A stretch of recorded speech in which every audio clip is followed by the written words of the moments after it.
Soy Xochitl, tengo 32 años y soy diseñadora gráfica independiente en la Ciudad de México. Después de años de arduo trabajo, finalmente construí mi propio negocio de diseño exitoso. Pero el camino hasta aquí fue de todo menos fácil, especialmente con mi familia. Toda mi vida vivía a la sombra de mi hermano Javier. Nada de lo que hacía era suficientemente bueno.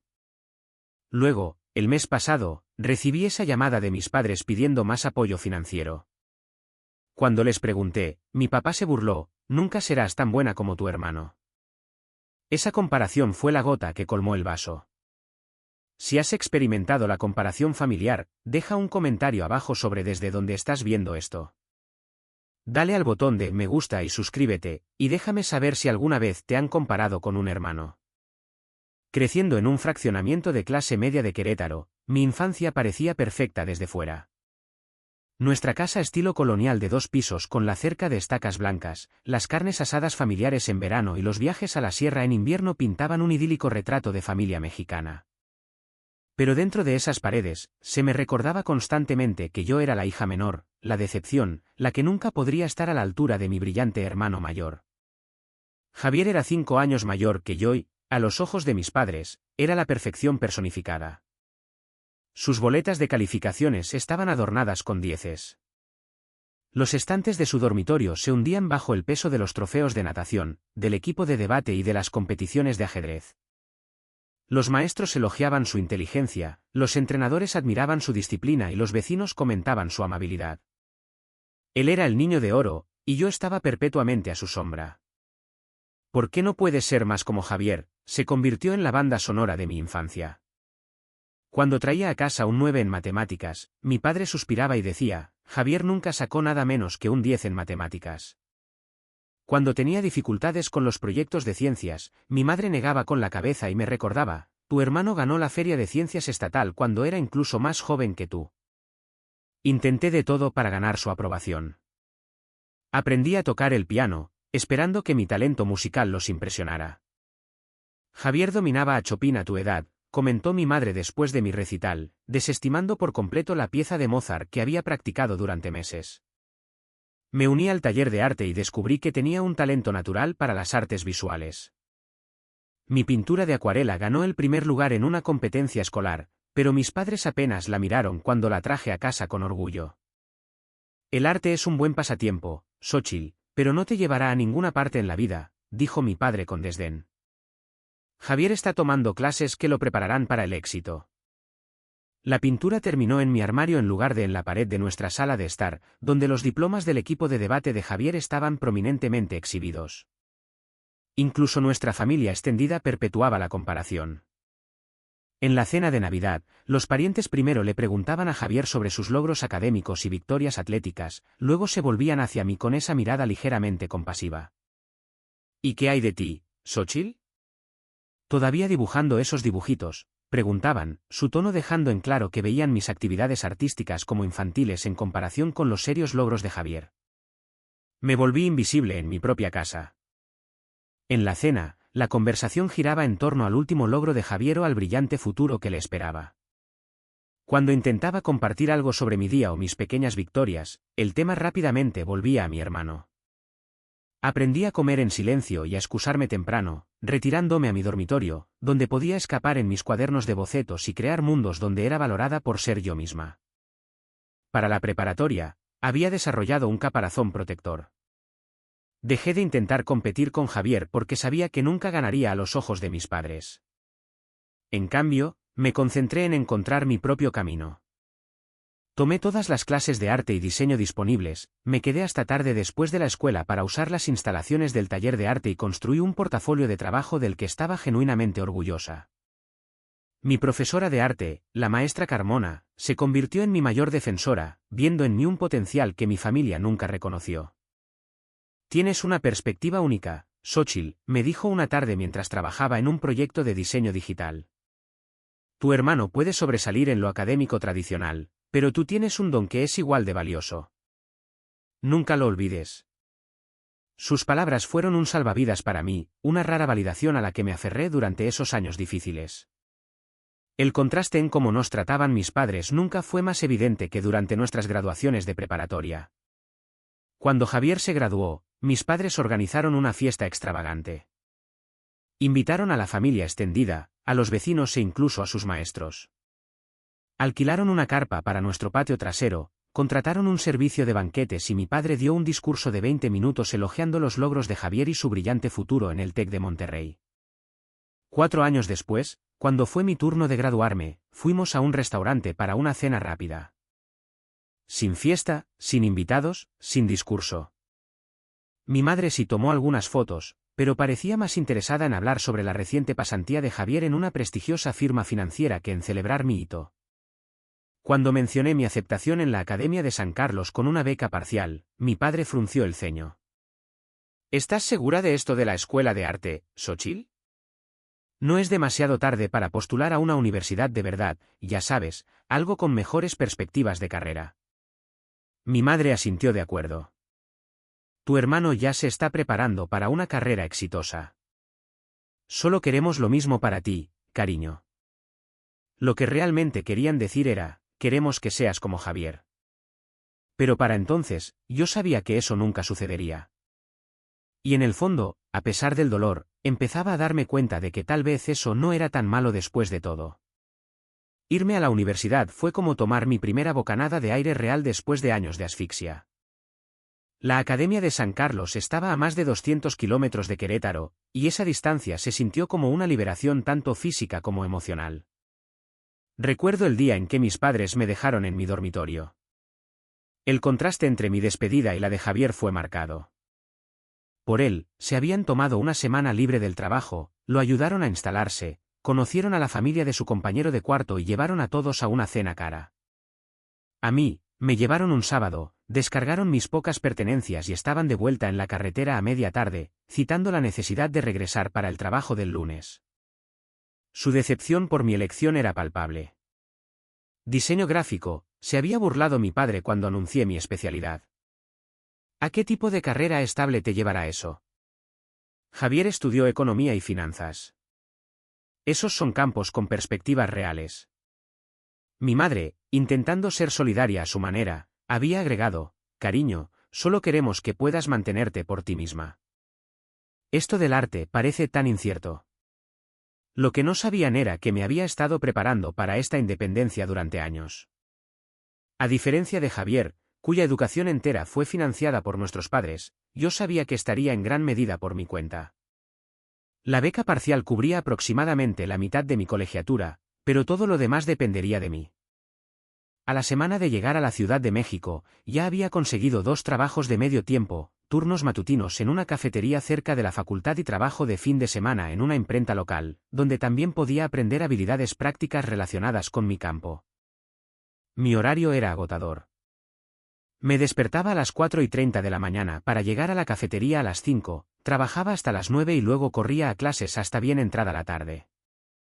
3 noches a la semana, trabajaba en proyectos de diseño independientes que encontraba en los pizarrones de anuncios de la universidad y foros en línea. Los fines de semana los pasaba en la imprenta, aprendiendo sobre tipos de papel, técnicas de encuadernación e impresoras industriales del propietario, un diseñador gráfico de la vieja escuela llamado Francisco que me tomó bajo su ala. Tienes buen ojo, chica, me decía mientras ayudaba a diseñar tarjetas de presentación y folletos para negocios locales. Mejor que la mitad de los egresados de diseño que he visto pasar por aquí. A pesar del agotamiento, por primera vez en mi vida, sentí que me valoraban por mis propios talentos. Mi compañera de cuarto Liliana, una estudiante de fotografía de Veracruz, fue la primera persona que miró mi trabajo con genuina apreciación en lugar de comparación. Xochitl, esto es increíble, exclamó cuando vio el cartel que diseñé para el Festival de Cine Estudiantil. Tienes un estilo tan distintivo. Nunca he visto a nadie abordar la composición como tú. Sus elogios me parecieron extraños. Estaba tan acostumbrada a que me encontraran deficiente que apenas sabía cómo responder a la admiración sincera. Pero poco a poco, rodeada de personas que apreciaban la creatividad y el pensamiento original, comencé a reconstruir mi destrozada autoconfianza. El profesor Gabriel Martínez fue particularmente influyente. En mi segundo año, me llamó aparte después de su clase de tipografía avanzada. Señorita Flores, llevo 20 años enseñando y rara vez veo el tipo de comprensión intuitiva de la jerarquía visual que usted posee. ¿Ha considerado postular para la beca de verano en Meridian Design? No lo había hecho, asumiendo que oportunidades tan prestigiosas eran para estudiantes más talentosos que yo, pero con su aliento, postulé, y para mi sorpresa, fui aceptada. Esa beca de verano me llevó a conexiones que más tarde resultarían invaluables para mi carrera. Mientras tanto, mis llamadas a casa se volvieron cada vez menos frecuentes. Cada conversación seguía el mismo patrón, breves preguntas sobre mis estudios seguidas de largas actualizaciones sobre la floreciente carrera de Javier en GBM, Grupo Bursátil Mexicano. Había sido ascendido. Se había mudado a un departamento de lujo. Estaba saliendo con la hija de un socio de la firma. Tu hermano acaba de recibir un bono por desempeño. Probablemente sea más de lo que ganarás en tu primer año después de la graduación, mencionó mi padre durante una llamada, sin siquiera intentar ocultar la comparación. Comencé a temer esas conversaciones, cada una reforzando que, sin importar lo que yo lograra, nunca estaría a la altura de los logros de Javier a sus ojos. Así que llamé cada vez menos, dedicándome en cambio a construir mi portafolio y mi red de contactos. Para mi último año, había acumulado un impresionante cuerpo de trabajo, ganado varias competencias de diseño estudiantil y asegurado una oferta de trabajo en una agencia de diseño boutique en la Ciudad de México para después de la graduación. El profesor Martínez incluso presentó mi trabajo en una exhibición de la facultad, un honor raramente otorgado a los estudiantes. Deberías invitar a tus padres, sugirió. Estarían orgullosos de ver tu trabajo exhibido junto a artistas establecidos. Los llamé con la noticia, tratando de mantener la esperanza fuera de mi voz. Es algo bastante importante, expliqué. Solo 3 estudiantes fueron seleccionados. ¿Eso suena bien, cariño?, respondió mi madre distraídamente. Escucha, queríamos decirte que probablemente no llegaremos a tu ceremonia de graduación. Tu padre tiene algunas reuniones importantes esa semana, y Javier nos llevará de viaje a Los Cabos con algunos de sus puntos de viajero. ¿Entiendes, verdad? Entendí perfectamente. Asistí a mi ceremonia de graduación sola, pero no realmente sola. Liliana y sus padres estaban allí animándome. Francisco, de la imprenta, trajo a su esposa y un ramo de flores. El profesor Martínez me estrechó la mano con orgullo mientras cruzaba el escenario. Había construido mi propio sistema de apoyo, personas que me valoraban exactamente por quien era.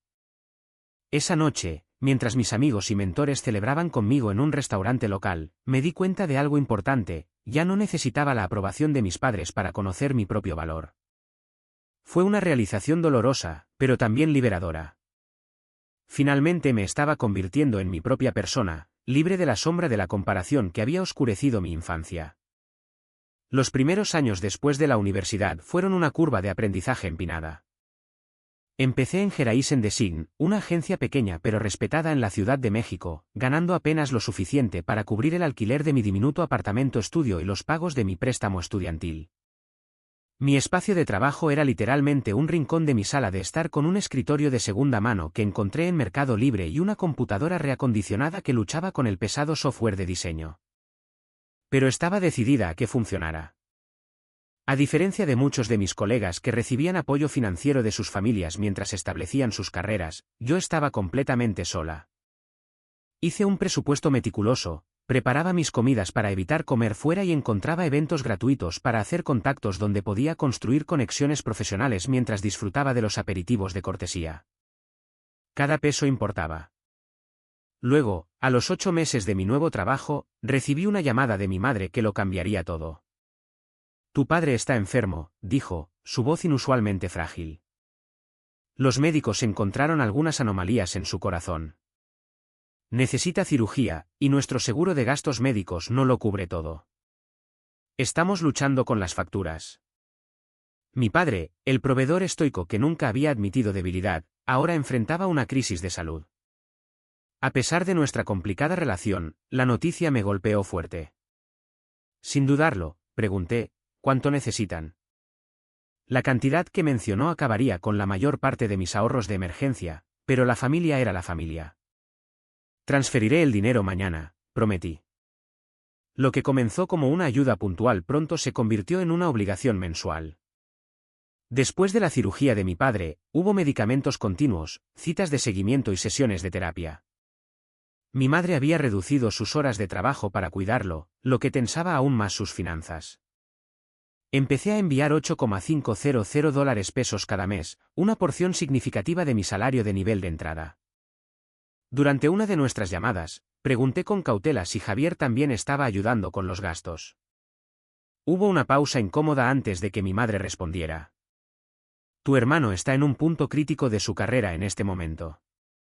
Tiene los pagos de su hipoteca, la membresía del club de golf y está ahorrando para comprar su participación en la sociedad de su firma. Tiene muchos compromisos financieros. La implicación era clara, el dinero de Javier era para su futuro, mientras que se esperaba que el mío apoyara a nuestros padres. A pesar de ganar significativamente más que yo, de alguna manera estaba exento de la responsabilidad financiera hacia la familia. Aún más doloroso fue que, a pesar de mis sacrificios, las comparaciones nunca cesaron. Durante una visita a casa, mientras le entregaba a mi madre un sobre con dinero extra que había ganado en un proyecto independiente, ella suspiró con nostalgia. Javier acaba de comprar una propiedad vacacional en San Miguel de Allende. ¿Te imaginas? Dijo que podemos usarla cuando queramos. Siempre ha sido tan considerado. Me mordí la lengua para no señalar la ironía de alabar su generosidad con una casa de vacaciones mientras yo era la que realmente mantenía sus luces encendidas.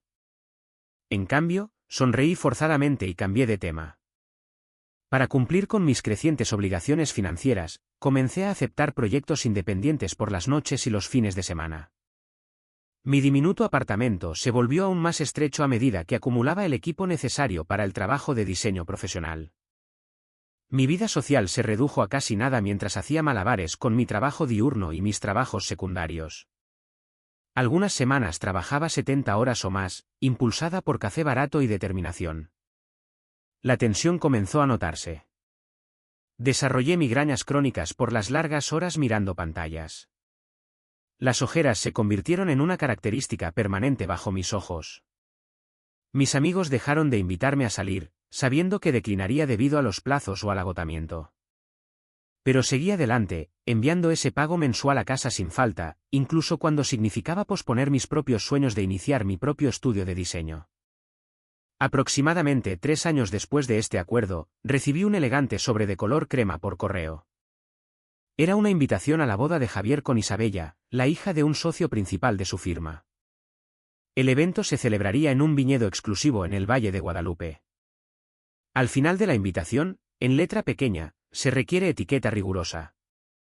Solo asistir me costaría casi $35,000 entre pasaje aéreo, hotel, vestimenta apropiada y un regalo, dinero que no podía permitirme. Pero sabía que no asistir a la boda de mi único hermano crearía una ruptura familiar con la que no estaba preparada para lidiar. Así que acepté otro proyecto independiente, diseñando un catálogo para una empresa de muebles.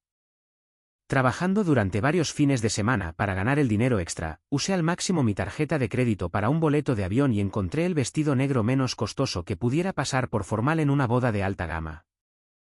El fin de semana de la boda fue un escaparate de riqueza y privilegio, candelabros de cristal, fuentes de champán y centros de mesa que probablemente costaban más que mi alquiler mensual.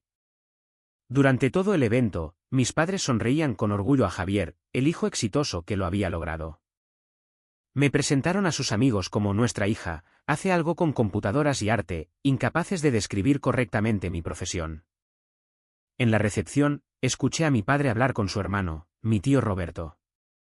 Javier realmente ha asegurado su futuro con este matrimonio. Las conexiones por sí solas valen su peso en oro. Y mira este lugar, la gente aquí. Ahora se mueve en círculos importantes. El tío Roberto asintió con aprecio, luego miró en mi dirección. ¿Y qué hay de ti, Xóchitl? ¿Le va bien también? La respuesta de mi padre fue un gesto despectivo. Todavía está viendo qué hacer. Ya sabes cómo son los artistas, siempre batallando, pero tenemos la esperanza de que eventualmente encuentre algo más estable.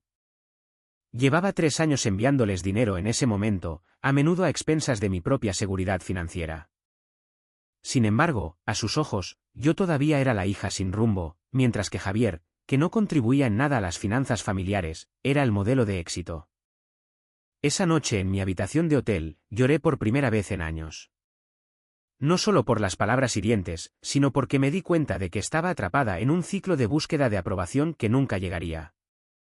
No importaba lo que hiciera, no importaba cuánto diera, siempre sería la segunda mejor a sus ojos. Pero incluso entonces, no pude dejar de enviar dinero. Eran mis padres y necesitaban ayuda. Así que regresé a la Ciudad de México, a mi agotador horario y a las transferencias mensuales, todavía esperando que algún día vieran mi valor, incluso si no coincidía con sus expectativas. A medida que pasaban los años, mi carrera comenzó a ganar impulso. Las largas horas y la creación de contactos implacable dieron sus frutos gradualmente, y mi reputación en la comunidad de diseño de la Ciudad de México creció. En mi 5º año en la industria, me había mudado de Geraisen Design a una firma más prestigiosa, con un salario considerablemente más alto y trabajando con marcas nacionales.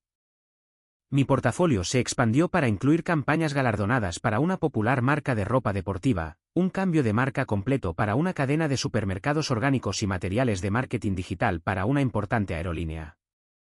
Los blogs de diseño presentaban mi trabajo y fui invitada a hablar en algunas conferencias de la industria sobre mi enfoque para integrar los principios del diseño gráfico tradicional con las experiencias digitales.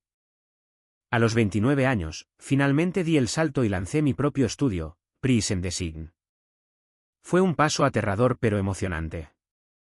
Alquilé un pequeño espacio de oficina en un edificio remodelado en la colonia Roma Norte, invertí en equipos de nivel profesional y contraté a un asistente de medio tiempo para ayudar con las tareas administrativas.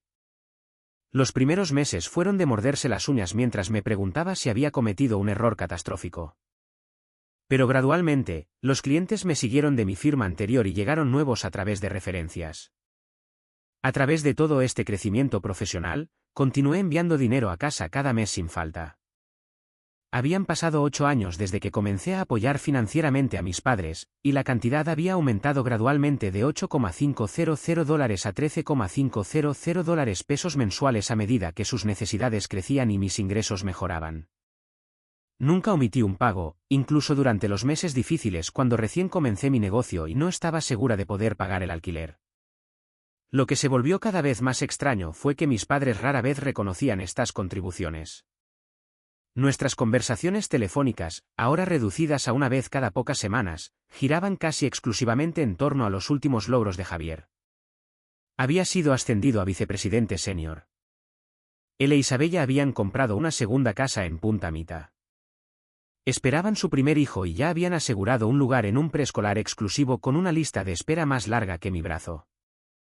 Javier nos llevará a Europa este verano, anunció mi madre durante una llamada. 2 semanas en Francia e Italia. Insisten que volemos en clase ejecutiva. ¿No es generoso? Tragué la amarga réplica que subió a mis labios. Javier podía permitirse tales gestos grandiosos precisamente porque no los apoyaba mes a mes. Mi constante apoyo financiero permitía su vida cotidiana, mientras que sus ocasionales y llamativos regalos le ganaban elogios interminables. Cuando intentaba compartir noticias sobre mi propia vida, la respuesta era, en el mejor de los casos, tibia. Después de ganar un prestigioso premio de la industria, llamé emocionada para contárselo. «Qué bien, cariño», dijo mi madre distraídamente. «Ah, antes de que se me olvide, ¿viste las fotos que Javier envió de su nueva casa de vacaciones? 400 metros cuadrados justo en la playa. El recorrido virtual es absolutamente impresionante». Mis logros parecían evaporarse bajo la brillante luz del éxito de Javier. Comencé a compartir cada vez menos sobre mi vida, sabiendo que solo me llevaría a la decepción. Nuestra relación se volvió cada vez más transaccional, centrada en mi apoyo financiero mensual en lugar de cualquier conexión significativa. Luego, durante un periodo particularmente difícil en el que varios proyectos importantes de clientes se superpusieron, no respondí a sus llamadas durante casi 3 semanas. Cuando finalmente tuve un momento para respirar y devolví la llamada, mi padre respondió con una frialdad inusual. «Vaya, mira quién finalmente se acordó de que tiene padres». Me disculpé y le expliqué sobre mi carga de trabajo, pero parecía desinteresado. Había una extraña tensión en su voz que no pude identificar del todo. Cuando le pregunté si todo estaba bien, dudó antes de responder. «Todo está bien. Tu madre quiere hablar contigo». Nuestra conversación fue tensa, sin ninguna de las actualizaciones habituales sobre Javier. En cambio, hicieron preguntas puntuales sobre mi negocio, si iba bien, si era financieramente estable. En ese momento, atribuí su repentino interés en mi carrera a una preocupación genuina, tal vez incluso un reconocimiento tardío de mi arduo trabajo. Qué equivocada estaba. Un mes después, decidí sorprenderlos con una visita. Tenía una posible reunión con un cliente en Querétaro y arreglé para quedarme un día extra para ver a mis padres. No había estado en casa en más de un año y, a pesar de nuestra complicada relación, los extrañaba. No les dije que iba, pensando que sería una agradable sorpresa. Cuando llegué a su entrada un jueves por la tarde, noté una camioneta de lujo desconocida estacionada frente al garaje. Quizás tenían visitas. Toqué el timbre, con una bolsa de regalo en la mano que contenía una costosa botella de tequila para mi padre y una pasmina de seda para mi madre. Mi madre abrió la puerta y su rostro reflejó sorpresa en lugar de alegría. «Xóchitl, ¿qué haces aquí?» Antes de que pudiera responder, escuché una voz familiar desde dentro de la casa. «Mamá, ¿quién es?» Javier apareció detrás de ella, vestido con ropa casual y sosteniendo una taza de café como si viviera allí, lo cual, como descubriría pronto, así era. La atmósfera en la sala de estar era densa con una tensión no expresada mientras todos nos sentábamos. Mi madre ofreció nerviosamente café y bocadillos, mientras que mi padre parecía incapaz de mirarme a los ojos. Javier, normalmente seguro de sí mismo hasta el punto de la arrogancia, estaba inusualmente callado. «No tenía idea de que estabas en la ciudad, Javier», dije, rompiendo el incómodo silencio.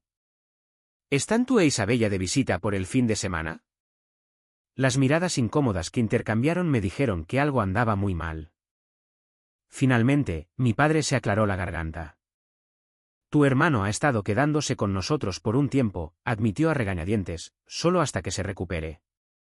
¿Recuperarse? El niño de oro, que supuestamente tenía un puesto de vicepresidente y múltiples casas, necesitaba recuperarse. No tenía sentido. «¿Qué pasó?», pregunté, mirando directamente a Javier. Su fachada perfecta se resquebrajó mientras explicaba que había perdido su trabajo hacía casi 10 meses. La firma había reducido su personal, y a pesar de sus conexiones, lo habían despedido. Poco después, su matrimonio se había desmoronado bajo la presión financiera y la decepción de Isabella por su fracaso profesional. La mayoría de sus activos estaban a nombre de ella o atados en los procedimientos de divorcio. Había estado viviendo con nuestros padres desde entonces, buscando trabajo pero luchando en el competitivo sector financiero donde la reputación lo era todo. Estaba atónita, no solo por su cambio de fortuna, sino por la comprensión de que mis padres me habían ocultado esto durante casi un año, todo mientras seguían aceptando mi apoyo financiero. Cada mes, había enviado dinero pensando que era para los gastos médicos de mi padre, cuando en realidad estaba ayudando a mantener a mi hermano desempleado. La traición me dolió profundamente, pero mantuve la compostura, haciendo preguntas y tratando de entender la situación completa. A medida que se desarrollaba la conversación, comencé a ver cuánto se me había ocultado a lo largo de los años. 2 semanas después de mi inesperado descubrimiento en casa de mis padres, recibí una llamada que lo cambiaría todo. Era un martes por la noche, y estaba trabajando hasta tarde en mi estudio, finalizando los diseños para una importante presentación al día siguiente. Cuando mi teléfono sonó con el número de mis padres, casi lo dejo ir al buzón de voz, todavía procesando mis sentimientos sobre su engaño. Pero algo me dijo que contestara. «Hola», dije, tratando de mantener mi voz neutral. «Xóchitl, soy papá». Su tono era diferente al habitual, más vacilante. «¿Tienes un minuto para hablar de algo importante?» Guardé mi trabajo y me recliné en mi silla. «Estoy escuchando». Lo que siguió fue una historia cuidadosamente construida sobre el aumento de los gastos. Los costos de los medicamentos de mi padre habían subido. La casa necesitaba reparaciones urgentes, incluyendo impermeabilizar el techo y un nuevo boiler. El predial había aumentado significativamente. El subtexto era claro, necesitaban más dinero. «Nos preguntábamos si podrías aumentar tu contribución mensual», dijo finalmente mi padre. «Unos $5,000 pesos adicionales harían una gran diferencia para nosotros en este momento». Cerré los ojos, sintiendo una mezcla familiar de obligación y resentimiento. Pero esta vez, había algo nuevo, ira. Durante 8 años, había sacrificado mi propia seguridad financiera para ayudarlos, creyendo que era para las necesidades de salud de mi padre. Ahora, sabía que al menos parte de ese dinero había estado manteniendo a mi hermano, la supuesta historia de éxito. ¿Es para sus gastos?, pregunté cuidadosamente, ¿o es para Javier? Hubo una pausa reveladora antes de que mi padre respondiera a la defensiva. ¿Qué diferencia hay? Somos una familia. Nos apoyamos mutuamente. Ese es exactamente mi punto, papá. Los he estado apoyando a ti y a mamá durante 8 años. Nunca he omitido un pago, incluso cuando apenas podía pagar mi propio alquiler. Mientras tanto, Javier ha contribuido. ¿Qué exactamente? La voz de mi madre se unió de repente a la conversación. Debía estar escuchando en otra extensión. Tu hermano está pasando por un momento difícil, Xochitl. Lo perdió todo. Y yo he estado perdiendo mi libertad financiera durante casi una década, repliqué. Pero nunca vieron eso como una dificultad porque solo soy yo, solo Xochitl, solo la hija menos importante. Eso no es justo, protestó mi padre, pero su voz carecía de convicción. ¿No lo es? ¿Cuándo fue la última vez que alguno de ustedes preguntó por mi negocio, mi vida, mis luchas? Siempre ha sido todo sobre Javier, incluso cuando soy yo quien paga sus facturas. La conversación se estaba intensificando rápidamente, años de sentimientos reprimidos finalmente encontrando una voz. Mis padres defendieron a Javier, explicando lo difícil que era buscar trabajo a su edad y nivel, lo deprimido que se había vuelto después de su divorcio, cómo necesitaba el apoyo familiar más que nunca. ¿Y qué hay de mis necesidades?, pregunté. ¿Alguna vez consideraron lo que me costó enviarles dinero cada mes todos estos años? Las oportunidades que tuve que dejar pasar, los ahorros que no pude acumular, el estrés de llevar esa responsabilidad sola. Mis preguntas fueron recibidas con un silencio incómodo. Entonces mi padre dijo las palabras que finalmente romperían la presa. Xochitl, intenta entender. Tu hermano tuvo un éxito real, una carrera real. Cayó desde una gran altura. Lo tuyo de las artes gráficas es diferente. Nunca serás tan buena como tu hermano. No has perdido lo que él ha perdido. La comparación familiar, el descarte de toda mi vida profesional como una cosa en lugar de una carrera legítima, y la declaración de que nunca estaría a la altura de Javier, incluso cuando él estaba desempleado y viviendo con nuestros padres. Era demasiado. Entonces pídele a él que pague todas las facturas, dije, mi voz sorprendentemente firme a pesar de la tormenta de emociones dentro de mí. No voy a enviar más dinero. Hubo un jadeo de sorpresa de mi madre. ¿Qué dinero? Nunca recibimos un solo peso de ti. Sus palabras me golpearon como un golpe físico. Por un momento, no pude hablar, no pude pensar. ¿Había oído mal? ¿Era esto una especie de broma macabra? ¿Qué acabas de decir?, finalmente logré preguntar. Dije que nunca recibimos dinero de ti, repitió mi madre, sonando genuinamente confundida. ¿De qué estás hablando? Mi mente repasó 8 años de transferencias bancarias, todos esos meses de sacrificio, los agradecimientos de mis padres cuando recibían cada pago. ¿Había sido todo una mentira, una ilusión? Mamá, he estado enviando 13,500 pesos cada mes durante los últimos 4 años y 8,500 antes de eso. Durante 8 años. ¿Estás diciendo en serio que nunca recibiste nada de eso? Otro silencio incómodo cayó. Podía escuchar a mis padres conferenciando en susurros, su confusión parecía genuina. Xochitl, dijo finalmente mi padre, nunca recibimos ningún pago regular de ti. Hubo esa vez después de mi cirugía, pero nada mensual como lo describes. Sentí un nudo en el estómago mientras una terrible sospecha comenzaba a formarse. ¿Quién maneja sus asuntos bancarios? ¿Quién tendría acceso a sus cuentas? El silencio que siguió fue respuesta suficiente. Javier. Siempre había sido Javier. Tengo que irme, dije bruscamente.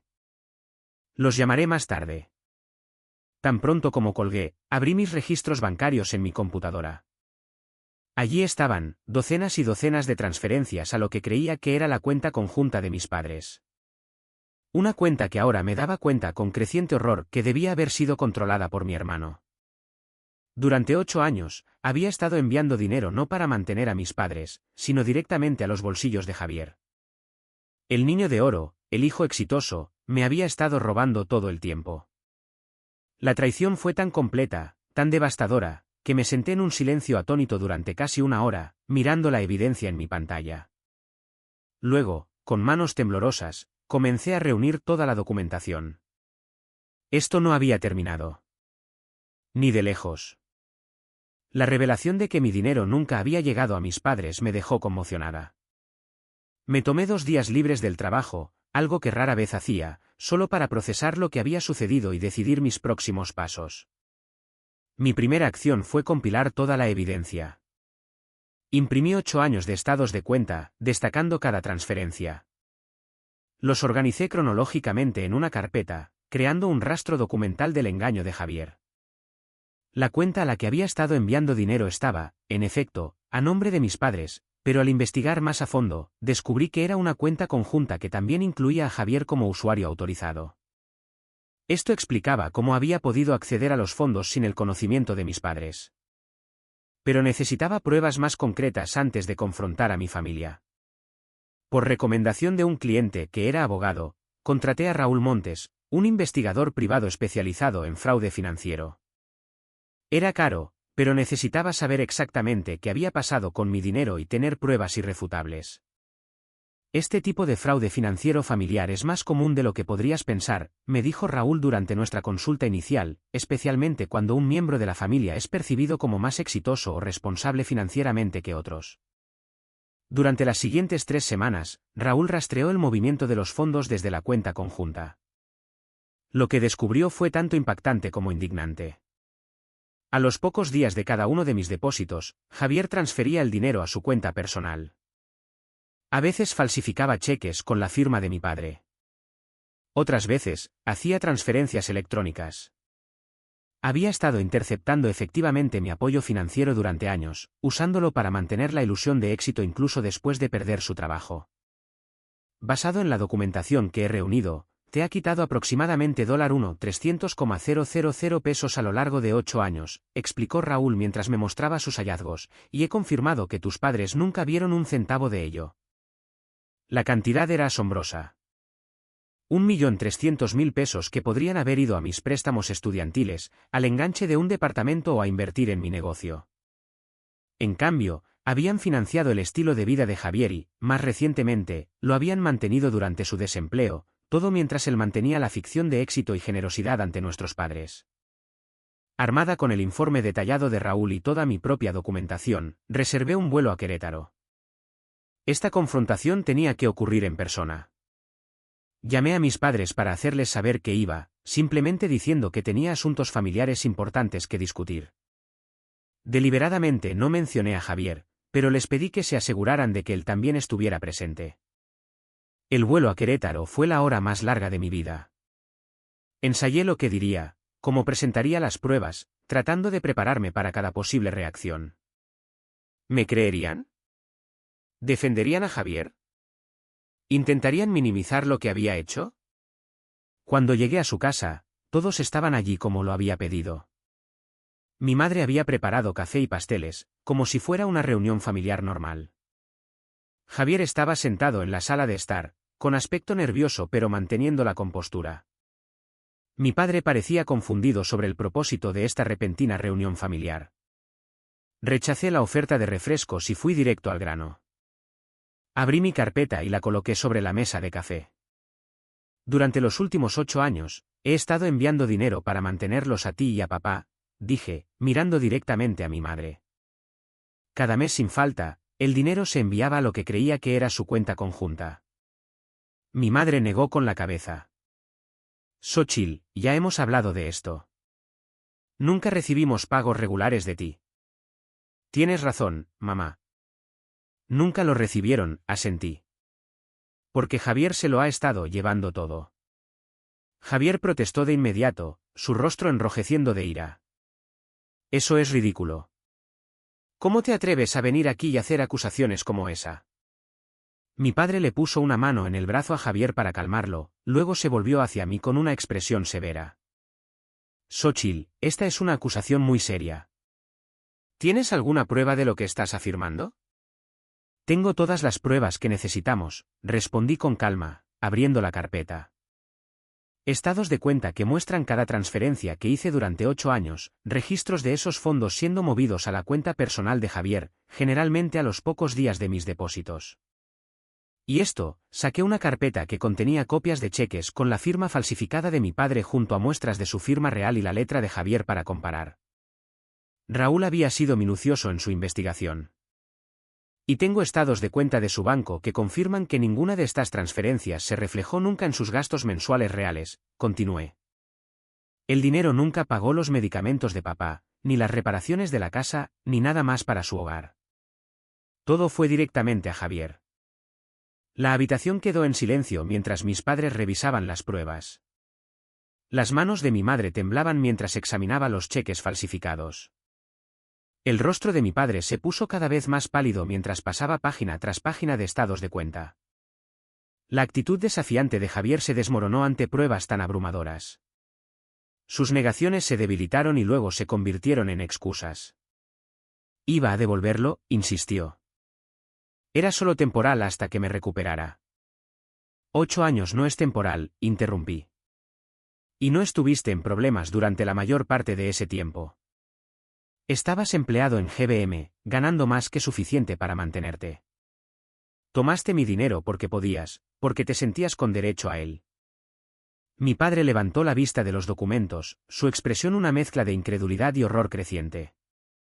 Javier, dime que esto no es verdad. Dime que no le robaste a tu hermana todos estos años. Javier no pudo mirarlo a los ojos. Su silencio fue confirmación suficiente. Mi madre comenzó a llorar, suavemente al principio, luego con sollozos profundos y desgarradores. ¿Cómo pudiste hacerle esto a tu propia hermana, a nosotros? La fachada del niño de oro finalmente se había hecho añicos por completo. Javier se sentó con la cabeza entre las manos, incapaz de ofrecer ninguna defensa que pudiera justificar sus acciones. Confiaba en ti, dijo mi padre, con la voz quebrada. Todos confiábamos en ti. Manejabas nuestras finanzas, nuestras cuentas, todo. Creíamos en ti. Era la primera vez que veía a mi padre mirar a Javier con algo que no fuera orgullo y admiración. Ahora solo había dolor y traición en sus ojos. Todas esas veces que nos dijiste que Xóchitl nunca ayudaba, susurró mi madre. Todas esas veces que dijiste que estaba demasiado ocupada con su carrera para preocuparse por la familia. Nos estuviste mintiendo sobre nuestra propia hija. Javier permaneció en silencio, derrotado por el peso de su propio engaño. No sentí ningún triunfo en ese momento, solo una profunda tristeza. Esta revelación no era solo sobre el dinero, por sustancial que fuera esa pérdida. Se trataba de años de relaciones dañadas, oportunidades perdidas de conexión y una narrativa falsa que había moldeado la dinámica de nuestra familia. Hay más, dije en voz baja. Los viajes que pensaban que Javier pagó, los regalos, las cenas en restaurantes caros, todos los gestos generosos por los que lo elogiaron a lo largo de los años, también fueron financiados con mi dinero. Mi padre se levantó bruscamente y caminó hacia la ventana, de espaldas a la habitación. Sus hombros temblaban ligeramente, y me di cuenta con sorpresa de que estaba llorando. Nunca antes había visto llorar a mi padre. Todos estos años, dijo sin darse la vuelta, pensamos que no te importaba, Xóchitl, que estabas demasiado envuelta en tu propia vida para pensar en nosotros. Y todo este tiempo, eras tú quien nos mantenía, y ni siquiera lo sabíamos. Mi madre tomó mi mano sobre la mesa de café. ¿Podrás perdonarnos alguna vez por no ver la verdad? Por todas las comparaciones, por todas las veces que te hicimos sentir menos. La pregunta me tomó por sorpresa. Había venido preparada para la negación, para que defendieran a Javier, para la resistencia a la verdad. No había esperado un remordimiento inmediato o una petición de perdón. No lo sé, respondí honestamente. No se trata solo del dinero. Se trata de toda una vida sintiendo que no era lo suficientemente buena, que mis logros no importaban, que nunca estaría a la altura de Javier. El dinero es solo una parte de un patrón mucho más grande.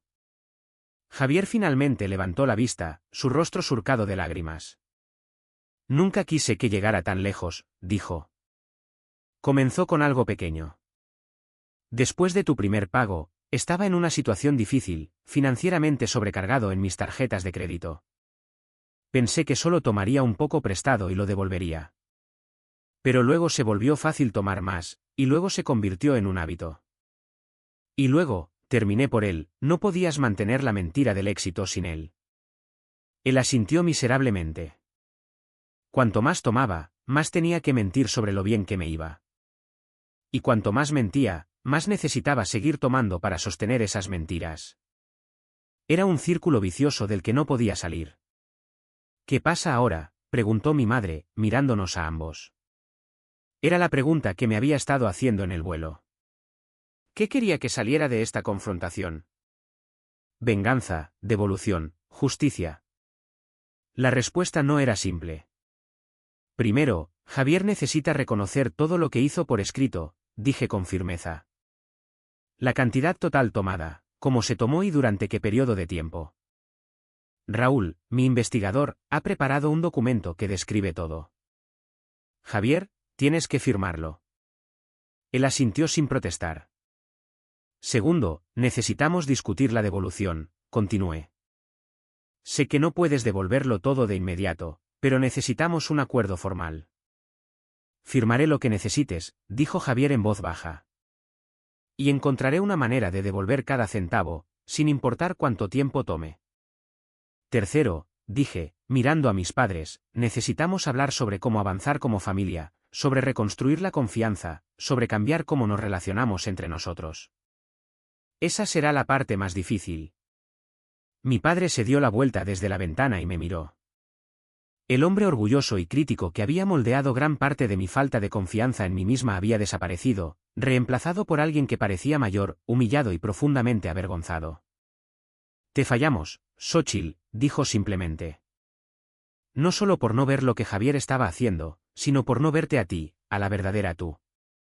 Tu fuerza, tu talento, tu éxito, en tus propios términos. No sé si podemos arreglarlo, pero quiero intentarlo, si nos dejas. Era lo que había querido escuchar durante tanto tiempo, un reconocimiento de mi valor que no estaba ligado a una comparación con Javier. Pero había llegado a un costo tan alto, y no estaba segura de si el daño podría deshacerse. Necesito tiempo, dije honestamente. Esto no es algo que podamos resolver en una conversación. Vine aquí por la verdad, y ahora la tenemos. Lo que hagamos con esa verdad llevará más tiempo decidirlo. Mientras me preparaba para irme, Javier se me acercó con vacilación. Por si sirve de algo, lo siento. No solo por el dinero, sino por todo.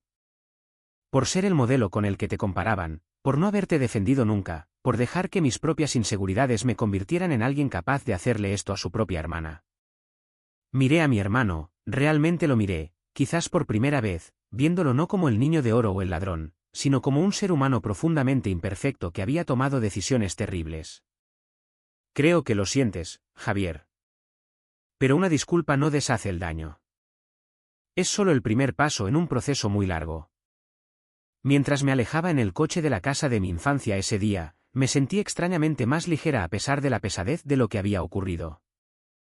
La verdad, por dolorosa que fuera, finalmente me había liberado de toda una vida de intentar demostrar mi valía a personas que habían sido engañadas sobre mis contribuciones todo el tiempo. Lo que sucedería a continuación, no lo sabía. Pero por primera vez, sentí que me enfrentaba a mi familia en igualdad de condiciones, ya no como la hija menospreciada que intentaba desesperadamente estar a la altura.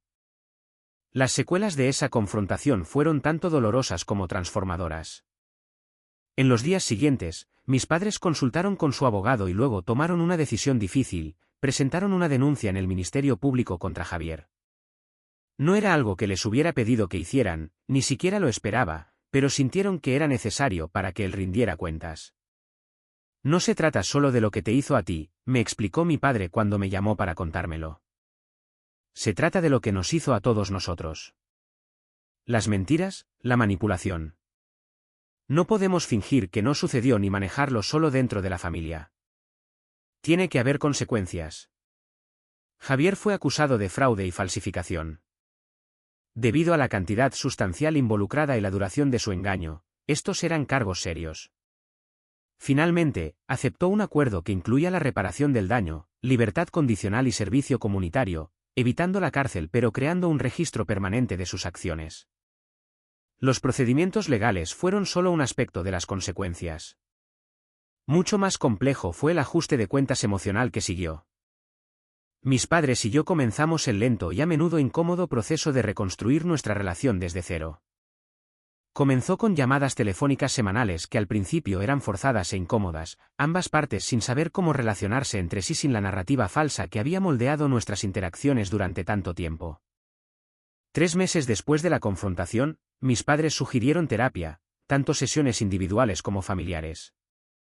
Me sorprendió su disposición a examinar su propio comportamiento y prejuicios, un nivel de autorreflexión que nunca antes había presenciado en ellos. Hemos estado pensando mucho, dijo mi madre durante una de nuestras primeras sesiones con la doctora Elena Herrera, una terapeuta familiar en Querétaro, sobre por qué siempre favorecimos a Javier, por qué no pudimos ver el valor de Xochitl en sus propios términos. Mi padre, que siempre había sido emocionalmente reservado, luchaba visiblemente con estas conversaciones. Creo que vi en Javier lo que yo quería ser, admitió durante una sesión particularmente intensa. El éxito tradicional, el mundo financiero, el estatus. Y en Xochitl, vi un camino que no entendía y, por lo tanto, no podía valorar. Ese fue mi fracaso, no el de ella. Por mi parte, tuve que confrontar mi propio papel en nuestro sistema familiar disfuncional, cómo había seguido buscando su aprobación incluso como adulta, cómo había permitido el engaño de Javier al nunca confirmar directamente con mis padres que estaban recibiendo mi apoyo. Fuiste condicionada desde la infancia a creer que tu valor era menor, me explicó la doctora Herrera. Romper ese condicionamiento es un trabajo duro, y es un trabajo que todos ustedes deben hacer, no solo tú. En cuanto a Javier, su camino fue quizás el más difícil. Después de que concluyeron los procedimientos legales, se mudó a Guadalajara para empezar de nuevo, aceptando un trabajo en una firma financiera mucho más pequeña con un recorte salarial significativo. Nuestra relación fue la más lenta en sanar, comprensiblemente. Comenzamos con correos electrónicos ocasionales, luego pasamos a llamadas telefónicas mensuales que eran cuidadosamente cordiales pero carecían de la facilidad del verdadero perdón. También estoy en terapia, me dijo durante una llamada aproximadamente un año después de que todo saliera a la luz. Tratando de entender por qué hice lo que hice. El terapeuta cree que estaba aterrorizado de perder mi posición como el hijo favorito, que creé esta elaborada ficción porque no podía soportar ser visto como un fracaso. ¿Y tú qué piensas?, le pregunté. Hubo una larga pausa antes de que respondiera. Creo que estaba celoso de ti, dijo finalmente, de tu autenticidad, de tu pasión por tu trabajo, del hecho de que construiste algo real mientras yo solo interpretaba un papel que creía que debía interpretar. No es excusa para lo que hice, pero es en lo que estoy trabajando. Fue la conversación más honesta que habíamos tenido, un pequeño paso hacia algo que algún día podría parecerse a una genuina relación de hermanos. Mientras tanto, mi negocio de diseño floreció. El tiempo y la energía que antes había dedicado a tratar de ganar la aprobación de mi familia ahora se canalizaban hacia el trabajo creativo y la construcción de relaciones significativas. Expandí Prism Design, contratando a 3 diseñadores a tiempo completo y mudándome a un espacio de estudio más grande. Mi lista de clientes creció para incluir marcas nacionales, y aparecí en varias publicaciones de la industria. Más importante aún, construí una red de apoyo de amigos que me valoraban exactamente por quien era. Liliana, mi compañera de cuarto de la universidad, se mudó a la Ciudad de México después de un divorcio, y nos reencontramos, nuestra amistad más profunda y auténtica que nunca. Comencé a salir con Miguel, un arquitecto amable y considerado que apreciaba mi perspectiva creativa y alentaba mis ambiciones. 2 años después de la confrontación, me sentí lista para dar un paso significativo en mi viaje de sanación. Invité a mis padres a la Ciudad de México para ver mi estudio, conocer a mi equipo y entender el mundo que había construido para mí. Era la primera vez que me visitaban en mi entorno profesional. Esto es increíble, Xochitl, dijo mi padre mientras miraba los premios en las paredes, los diseños exhibidos en el área del portafolio, el ajetreado espacio creativo lleno de gente talentosa que me respetaba como su líder. Había un asombro genuino en su voz, libre de comparaciones o calificaciones. Mi madre, examinando una campaña nacional que había diseñado para una organización de alfabetización infantil, se secó las lágrimas. Nos perdimos de tanto, dijo en voz baja. Todos estos años, nunca te vimos de verdad. Esa noche, durante la cena en mi restaurante favorito, mi padre levantó su copa para un brindis. Por Xóchitl, dijo, con la voz embargada por la emoción, quien tuvo éxito no por nuestro apoyo, sino a pesar de nuestra falta de él. Estamos muy orgullosos de ti, hija. No por lo que has logrado, aunque es notable, sino por quien eres. No fue una cura mágica para todo el dolor del pasado, pero fue un momento de reconocimiento genuino que significó más que cualquier comparación o validación que había buscado en mis años de juventud. La lección más grande que aprendí a través de este doloroso viaje fue que mi valor nunca dependió de que ellos lo reconocieran. La validación que había buscado desesperadamente de mis padres solo podía venir verdaderamente de mi interior. Al tratar de estar a la altura de sus estándares, de los logros de Javier, había estado persiguiendo una ilusión que nunca satisfaría mi alma. La verdadera realización no vino de la aprobación externa, sino de vivir auténticamente, perseguir mis pasiones con integridad y crear un trabajo que expresara mi visión única. Las personas que realmente importaban en mi vida eran aquellas que me veían y apreciaban exactamente por quién era, no por quién deseaban que fuera. Hoy, mi relación con mi familia es diferente, más honesta, con límites más saludables. No somos perfectos, y las cicatrices de nuestro pasado todavía afloran ocasionalmente, pero estamos aprendiendo a relacionarnos como las personas que realmente somos, en lugar de los roles que una vez desempeñamos en nuestro drama familiar. Javier y yo mantenemos una relación cautelosa. Ha devuelto alrededor del 20% de lo que tomó, haciendo pagos mensuales que nunca ha omitido. Más importante aún, ha mantenido su compromiso con la terapia y el crecimiento personal, convirtiéndose gradualmente en alguien en quien algún día podría volver a confiar plenamente. En cuanto a mí, ya no me defino en relación con nadie más, especialmente no con mi hermano. Soy Xóchitl Flores, una diseñadora exitosa, una amiga leal, una mujer que enfrentó una traición devastadora y emergió más fuerte, más sabia y más compasiva. Mi valor no se mide por comparación con otros, sino por la integridad con la que vivo mi vida y el impacto positivo que creo en el mundo que me rodea. Si alguna vez te has sentido como el hijo menospreciado en tu familia, si has luchado por liberarte de comparaciones injustas o por que se reconozcan tus dones únicos, espero que mi historia te ofrezca algo de consuelo y coraje. Tu valor no depende de la capacidad de otros para verlo. Eres digna de amor y respeto exactamente como eres, no como alguien más piensa que deberías ser. ¿Y tú? ¿Has experimentado dinámicas familiares similares o has tenido que redefinir tu autoestima más allá de las expectativas de los demás? Comparte tu historia en los comentarios a continuación. Y si esto resonó contigo, por favor, dale en me gusta, suscríbete y comparte este vídeo con alguien que necesite escuchar que es suficiente tal como es.